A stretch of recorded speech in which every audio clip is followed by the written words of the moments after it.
The crew, okay, guys, you ready? Okay, what are you gonna do? I said, watch, just film it. Okay, it'll be on at 7. It's so much fun because they're like watching. No one knew, you know. We don't rehearse that stuff. You know, that's what the beauty of it. Those are the kind of things where, when you felt an impulsive, like almost like if it was happening for real, like a documentation of what was going on. It was. Because our camera crews were so strong and they were really understanding of the fact that, hey, we might show you where we might end up at, but I'm not going to show you how I'm going to get there. But if you need my location, the last place I'm going to be at, I'll be here. But to get here, I'm not going to show you it right now. I'm going to do it. So you guys ready? Is everybody ready? Okay, action. And you go and you do it. You know, I only did the scene with Kara.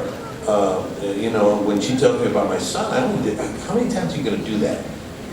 You know, how many times? Remember the ship, the notorious ship that cost like $200,000. It was plastic that I broke, shattered it. No one told me it cost that much. Oh, what? Oh, this is a kind. Oh, this is one of a kind. Oh. I guess it's kind of like ruined, huh? Yes, Ed. What did you put in the scene for? God almighty. I've just been told that my daughter's dead, you know. What are you, nuts? But that's what I mean. That's kind of stuff that was happening all the time. And so that's really what made the movie, what makes it work. It's almost like a documentation of human behavior. It's the closest we can get. It's an aesthetic that I've been working under for the last almost 35 years, 36 years. I learned it from one of the directors of our movie was Robert M. Young.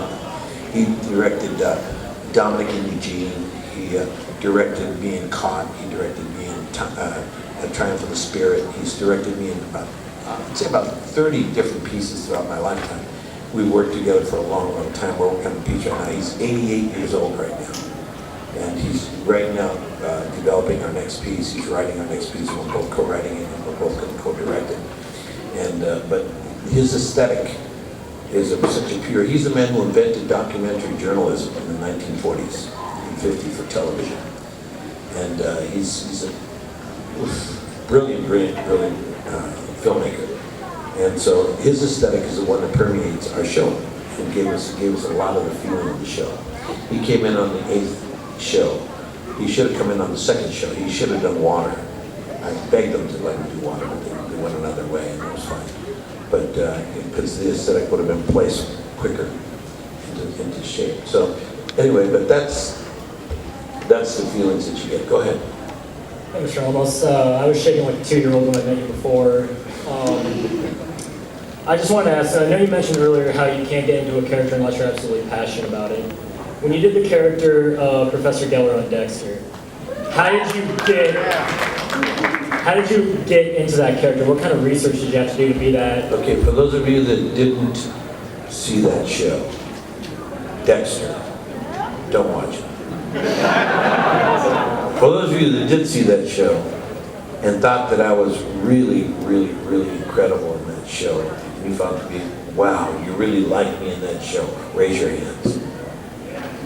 You're all sick. I'm really sick, man, because I'm telling you right now, what a weird show. I mean, the conceptual understanding of that show is bizarre, man. And we ship that thing out around the world. You know, going, oh, you're serial killer that kills serial killers. Okay. But how did I get into it? Okay. If it wasn't for how the character develops, and all of you that saw the end of the show, you know what happens. If it hadn't been that my character ended up the way it ended up, I would never have been able to do that part, ever. Because there was no redeeming understanding of that character, so I couldn't really, unless there was, I wouldn't be able to do it. And so I told him, I said, you know, I know how you guys work here, so tell me about my character. And they said, well, we can't. And then they said, I can't do it. Oh, wait. And then they shut the door. And it was one producer and the head of the writing team. That was it that was in the room, and myself. And they told me the whole story. But they said, now that we told you the story, we have to kill you. So basically what's going to happen is that when you leave this office now, if you take this job, if you leave this office now, you are never to tell anyone what we just told you. I said, fine, it's great, I got it. And because you told me what the arc was, I will turn around and do the part. But I couldn't have done it because you got to remember, this character, it ranks alongside of people who ranked him alongside of Hannibal Lecter. You know, there's certain kind of ugly, just menacing, you know, people that have been created that just don't deserve to be created. And they're just, we like them because we could get our rocks off on them and go, whoa, look at it, he's eating his brain. He's making the guy eat the brain. Remember that? Hannibal Lecter? Yeah. I tell you, you like it a little bit too much, man. But in essence, so not one director, not one actor, not one of the production crew, nobody knew what that character was really all about. They didn't find out until they found out. When Hall didn't know, Dexter himself did not know until, you know, he opened what he opened, and he found out what he found out.